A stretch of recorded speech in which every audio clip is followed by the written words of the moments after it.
At 28 years old, I never imagined I'd be sitting in a lawyer's office, watching my sister, Caroline, receive a staggering $6.9 million while I was handed a single dollar and a mysterious, sealed envelope. My grandfather, Maxwell, had been my hero. My confidant, my biggest supporter. So why did he leave me with next to nothing and a cryptic package? The hurt in my chest was a physical ache, but the knowing gleam in his attorney's eye told me something wasn't adding up. This was his final chess move, and it was about to turn my family upside down. Growing up in our middle-class suburban home outside Boston, life seemed normal on the surface. Our house wasn't the biggest, but my parents, Richard and Elizabeth Riley, always made sure we had the latest gadgets and wore the right brands. Appearances were everything to them. My sister, Caroline, 3 years my senior, was the undisputed golden child. Beautiful, sociable, and most importantly to my parents, practical. She followed their blueprint perfectly. Prestigious business school, perfect posture, perfect smile, perfect future executive wife material. Every family gathering featured a detailed update on Caroline's accomplishments. Each met with beaming pride from my parents. Then there was me. From an early age, I gravitated toward science, particularly environmental conservation. I spent my weekends volunteering at wildlife rehabilitation centers or joining beach cleanups, while my sister networked at country club events. My passion was met with thinly veiled disappointment. Environmental science won't pay for the lifestyle you're accustomed to, Amanda, my mother would say with a dismissive wave of her manicured hand. Caroline understands the importance of stability, but there was one person who saw me differently. My grandfather, Maxwell. A retired investment banker with sharp eyes that missed nothing, Grandpa Maxwell was unconventional in our status-conscious family. He'd made his fortune through smart investments, but lived modestly and gave generously to causes he believed in. He wore the same worn leather watch despite my mother's frequent attempts to buy him something more appropriate for a man of his means. The true value of something isn't in its price tag, Mandy, he'd tell me, using the nickname only he was allowed. It's in the purpose it serves. During summer breaks from college, I'd visit his lake house in the Berkshires. While my parents and Caroline vacationed in European capitals, Grandpa and I would sit on his dock, fishing and talking about everything from climate change to philosophy. He never once made me feel like my interests were impractical or disappointing. The world needs more people who care about its future than its stock market, he'd say. Your passion has purpose, Mandy. Don't let anyone convince you otherwise. Family gatherings were a different story. Our Thanksgiving and Christmas dinners felt more like performance reviews than celebrations. My mother would orchestrate everything to perfection. From the table settings to the carefully curated conversations designed to highlight Caroline's achievements. Caroline just secured a summer internship at Goldman Sachs, my mother would announce, serving pie with a triumphant smile. Then would come the inevitable pivot to me. Amanda is still exploring her options, she'd say with a tight smile that didn't reach her eyes. My father, a corporate attorney with perpetually furrowed brows, would chime in with practical advice that always felt more like criticism. There's no money in saving trees, Amanda. It's time to think about your future realistically. Grandpa Maxwell would wink at me across the table, sometimes changing the subject, other times directly challenging my parents. Not everyone measures success by their bank account, Richard, he once said to my father. Some of the richest people I know have never set foot on Wall Street. Tension would thicken. My mother would clear her throat and redirect to safer topics, but I'd catch Grandpa's subtle nod of encouragement. In those moments, I knew I had at least one ally in the family. When Grandpa was diagnosed with pancreatic cancer 2 years ago, the dynamic shifted. Suddenly, my parents and Caroline were making frequent visits to his home, bringing expensive gifts, offering to help manage his affairs. Their concerns seemed proportional to his net worth, which even I knew was substantial. I simply visited him as I always had, bringing homemade soup and sitting with him as he became weaker. We'd watch old Western movies, or I'd read to him from his favorite mystery novels. During one of my last visits, 3 months before he passed, he seemed unusually alert despite his medication. "Mandy," he said, taking my hand with surprising strength, "remember that timing is everything in investments and in life." "What do you mean, Grandpa?" I asked. He smiled cryptically. "Patience is its own reward. The truth always rises to the surface eventually." Then he changed the subject, asking about my latest research project. I received the call about his passing on a rainy Tuesday morning. I was in the field collecting water samples for my research when my phone rang. My mother's voice was formal, almost businesslike. "Your grandfather passed this morning. The funeral is being arranged for Friday. Please wear something appropriate." No comfort offered. No acknowledgement of the special bond we'd shared, just logistics and appearance concerns. The funeral was exactly as my mother wanted it: elegant, restrained, and impressive to the right people. I noticed how she introduced herself to Grandpa's former colleagues and business associates, networking even in grief. Caroline wore designer black with perfect makeup that still looked flawless when she shed precisely 2 tears during the eulogy. My father spent most of the reception discussing investment strategies with Grandpa's financial advisors.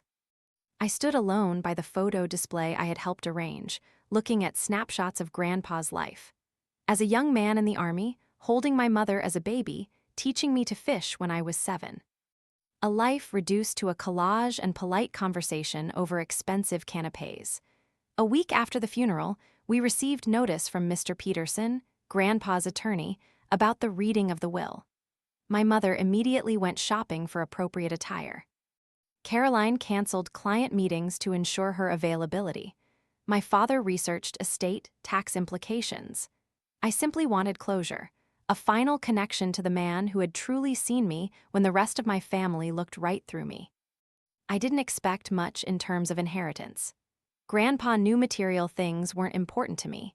What I hoped for was perhaps some final words of wisdom, maybe his fishing gear or the collection of conservation books we discussed.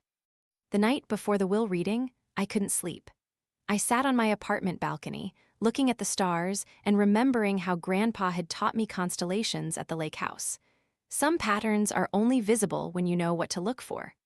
He'd said, I couldn't have known then how prophetic those words would become. The offices of Peterson, Blackwell and Associates occupied the top floor of a sleek downtown building. Floor-to-ceiling windows offered panoramic views of Boston, a subtle reminder of the wealth that passed through these rooms daily. My parents arrived first, my mother in a tailored navy suit, my father in his usual corporate attire. Caroline, impeccably dressed, followed shortly after. I wore a simple black dress, feeling like an outsider in their polished world. Mr. Peterson, a man with kind eyes and a gentle demeanor, began reading the will. The initial bequests were straightforward. Various charities received substantial donations, distant relatives received smaller sums. Then he got to us. To my beloved granddaughter, Caroline Riley, Mr. Peterson read, I bequeath the sum of $6.9 million. My parents beamed. Caroline gave a demure nod, a slight, almost imperceptible smirk playing on her lips. My heart sank. I knew I didn't care about money, but the stark contrast felt like a public declaration of my worthlessness in their eyes. Then came my turn. To my granddaughter, Amanda Riley, Mr. Peterson continued, his voice softening, I bequeath the sum of $1, along with a sealed envelope and a small, leather-bound journal. To be opened only after you have understood the true meaning of this will. A collective gasp filled the room. My mother's face contorted in a mixture of shock and outrage. My father's jaw tightened. Caroline looked at me with open pity, which somehow felt worse than their disdain. $1? My mother shrieked, her carefully composed facade crumbling. Maxwell, how could you? This is an insult. Mr. Peterson calmly explained that the will was legally sound. My father, ever the attorney, began to question the legality, but Mr. Peterson simply stated, Your father was very clear in his instructions, Richard. Every detail was meticulously planned. He handed me the envelope and journal. The envelope felt thick, substantial. I clutched them, feeling a strange mix of humiliation and a flicker of intrigue. Grandpa wouldn't do this without a reason. As we left the office, my mother launched into a tirade. This is an outrage, Amanda. He's practically disinherited you. How could you let him do this? My father tried to regain control, muttering about challenging the will. Caroline, however, pulled me aside. Things aren't great with Mom and Dad financially, she whispered. Glancing back toward the study. Dad's firm lost some major clients last year. They've been living on credit and appearances. They're counting on this inheritance. The revelation shouldn't have surprised me, given our family's obsession with status. But it did. Why are you telling me this? I asked. Caroline's smile was bitter. Maybe I'm tired of the act too, just be careful. They're desperate and desperate people do desperate things. Before I could respond.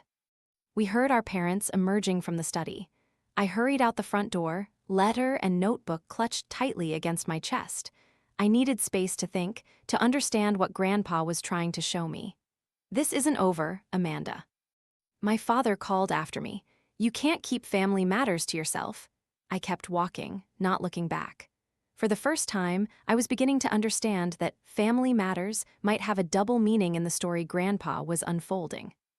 I drove into town and checked into the small inn where Grandpa and I used to have lunch after our fishing trips. The innkeeper, Martha, recognized me immediately. Amanda, it's been too long, she said warmly. I was so sorry to hear about Maxwell. He was one of the good ones. Thanks, Martha, I miss him. Are you staying at the lake house? She asked, handing me a room key. Not tonight. Too many memories, I said, not mentioning the family invasion. And I need some quiet to go through some of Grandpa's papers. She nodded understandingly. Room 8 has the best view of the mountains. Maxwell always said it helped him think. Once settled in the cozy room, I spread the contents of the envelope on the bed. There was another letter from Grandpa, but also several legal documents and old newspaper clippings. I opened the notebook first. What I found inside stunned me. It was a detailed record of Grandpa's true financial holdings, far more extensive than what had been revealed in the will. Properties across 3 continents, investment portfolios, patents, and business interests totaling well over $24 million. The $1 I'd inherited seemed even more symbolic in comparison. I turned to Grandpa's letter next, my hands trembling slightly. Mandy, it began.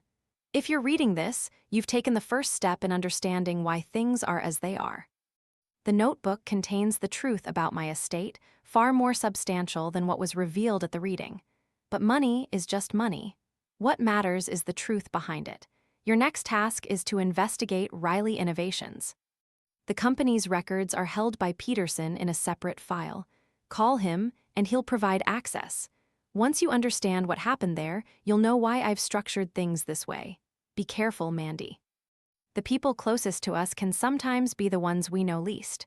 Trust your instincts. They've always been good. Love, Grandpa. I immediately called Mr. Peterson, who wasn't surprised to hear from me. Maxwell anticipated your call around this time, he said. I have the Riley Innovations files ready. I can send them securely to your email now. Within minutes, my laptop pinged with the arrival of dozens of scanned documents. As I read through them, the story of Riley Innovations emerged, and with it a disturbing revelation about my family. Grandpa had founded Riley Innovations in the early 1990s, developing a revolutionary circuit design that promised to transform computing efficiency. The company was small but growing, with several patents pending. Then, in 1995, he suddenly sold everything to Wilson Technologies for a fraction of its worth. The timing struck me as odd. Why would a savvy businessman like my grandfather sell a promising company for less than its value? I dug deeper into the files. There it was, a memo from Richard Riley, my father, who had been handling some legal work for the company. He had apparently advised Grandpa that a competing patent would render their technology worthless, recommending an immediate sale. 6 months later, Wilson Technologies had used Grandpa's design to launch their most successful product line ever, making billions. No competing patent had ever emerged, and the most damning detail. My mother had been working at Wilson Technologies in their acquisitions department at the time. The pieces fell into place with sickening clarity. My parents had orchestrated the sale of Grandpa's company, presumably receiving compensation from Wilson that wasn't reflected in the official sale. They had betrayed him for financial gain. I sat back, stunned. Was this what Grandpa had meant by his greatest disappointment? A memory surfaced. Grandpa telling me years ago about making a mistake in trusting the wrong people. Sometimes those closest to you can be blind to your best interests, he'd said. I thought he was talking about business associates, not family. The next morning, I called Mr. Peterson again. I found the Riley Innovations documents, I said. Did my grandfather know about my parents' involvement? He discovered the truth about 5 years ago, Peterson confirmed. An old colleague from Wilson came clean about the backdoor dealings. Maxwell was devastated isn't a strong enough word, but he was also strategic. He wanted proof before confronting anyone. And did he get it? Yes. Everything is documented in the files I sent you. There's more, Amanda. Your grandfather restructured his entire estate plan after learning the truth. What you saw at the reading was just the surface. I spent the day reviewing everything, my shock gradually giving way to anger. By evening, I was ready. I drove back to the lake house, knowing my parents and Caroline would still be there, trying to figure out their next move. I walked in, the envelope and journal held firmly in my hand. My parents were in the living room, deep in conversation, looking stressed. Caroline was on her phone, pretending not to listen. We need to talk, I announced, my voice steady despite the tremor in my hands. My father looked up, annoyed. Amanda. We're discussing important matters. This isn't the time for your dramatics. Oh, I think it's exactly the time, I countered, pulling out the documents. Specifically, the documents related to Riley Innovations and its sale in 1995. My mother's face went white, my father's eyes narrowed. What are you talking about? He demanded, trying to sound dismissive. I'm talking about how you advised Grandpa to sell his company for a pittance, claiming a competing patent was imminent. When in fact, no such patent existed, I stated, my voice gaining strength. And how, Mom, you were conveniently working in acquisitions at Wilson Technologies at the very same time, facilitating the deal. The silence in the room was deafening. Caroline slowly lowered her phone, her eyes wide with dawning comprehension. You betrayed him, I whispered, the anger now a cold, hard knot in my stomach. You betrayed your own father for money. My mother started to cry, a choked, desperate sound. It wasn't like that, Amanda. We needed the money, your father's firm was struggling, and Maxwell was so naive about business. Naive? I scoffed. He built an empire, you defrauded him, you stole his legacy. My father, recovering his composure, attempted to bluster. This is slander, we acted in good faith. Good faith? I held up the memo he'd written, the one recommending the sale. This is a paper trail, Dad and Mr. Peterson has all the evidence Grandpa meticulously collected over 5 years. He knew, Mom. He knew what you did.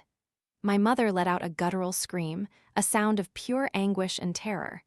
The carefully constructed facade of our family, the one built on appearances and lies, shattered into a million pieces. Caroline looked between our parents and me, her face a mask of horror. Is this true? She asked, her voice barely a whisper. My father remained silent, his gaze fixed on the floor. My mother just sobbed. Grandpa restructured his entire estate plan after he found out, I explained, my voice calmer now, the initial fury replaced by a profound sadness.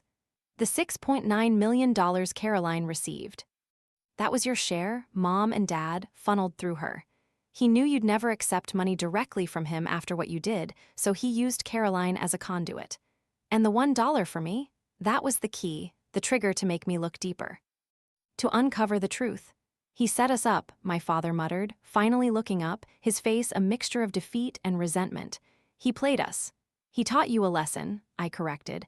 A very expensive lesson about integrity and trust. I explained that the true estate, the $24 million, was now held in a trust, managed by Mr. Peterson, with me as the sole trustee. The funds were earmarked for a new environmental foundation, the Maxwell Riley Conservation Trust. Grandpa wanted his legacy to be about purpose, not profit, I said. He wanted to make amends for the harm you caused, not just to him, but to the values he held dear. The next few weeks were a blur of legal proceedings and family fallout. My parents, facing irrefutable evidence, had no choice but to accept the terms. They were ordered to perform extensive community service hours at the newly established Maxwell Riley Conservation Trust. Caroline, though shocked, eventually came to terms with the truth. She even offered to help with the foundation's marketing, a genuine attempt to contribute. The lake house, Grandpa's sanctuary, became the headquarters for the foundation, a place where his values could truly flourish. Weeks later, the day after the will reading, I was hosting a community open house at the foundation headquarters when I spotted my parents across the lawn. They weren't scheduled to be there. Their community service hours were normally on Wednesdays, and this was Saturday.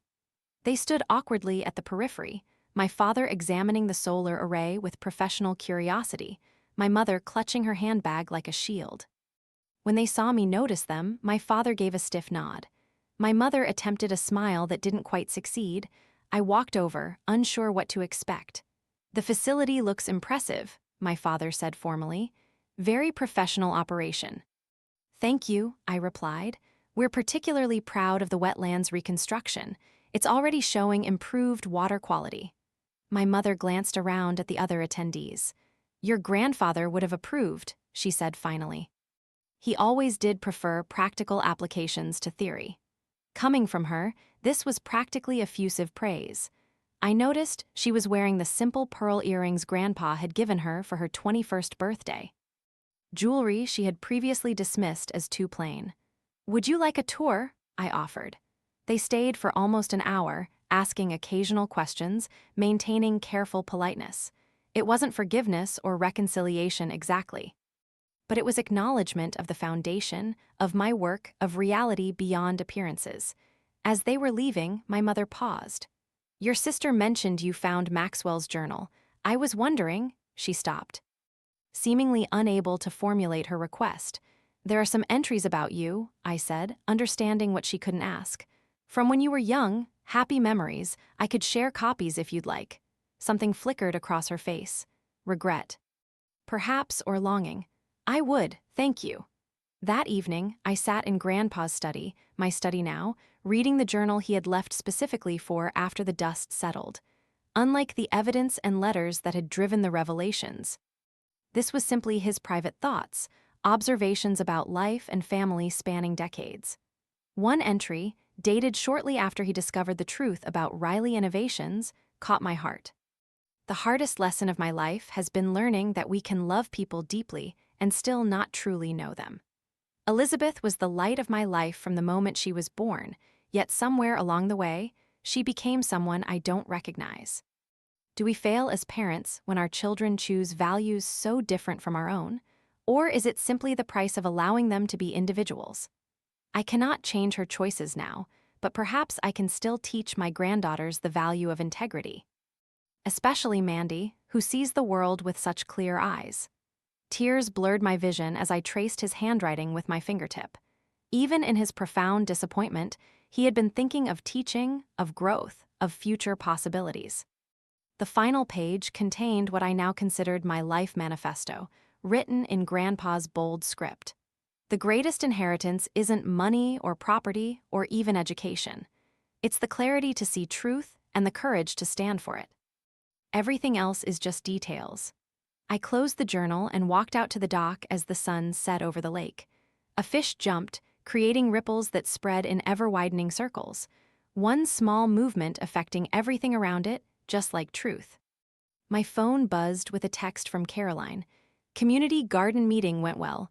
Mom actually participated. Small steps." I smiled and typed back. "Progress, not perfection. Dinner Sunday?" Looking out over the water, turned golden by the setting sun. I felt Grandpa's presence more strongly than ever. The inheritance he had truly left wasn't the money or the property or even the foundation. It was this, the freedom that comes from living authentically. From recognizing that our worth isn't measured in dollars or appearances, but in the courage to see clearly and act with integrity. The greatest wealth, I had learned, was the ability to build a life that reflected my true values, not someone else's expectations, and that was a legacy worth protecting. Have you ever discovered an unexpected truth that changed how you saw your family? I'd love to hear your stories in the comments below. And if this journey of discovering worth beyond money resonated with you, please hit that subscribe button and share with someone who might need to hear that their value isn't determined by others' expectations. Thank you for joining me on this journey of healing and discovery. Remember, sometimes the most valuable inheritance isn't what's in the bank, it's the wisdom to know what truly matters.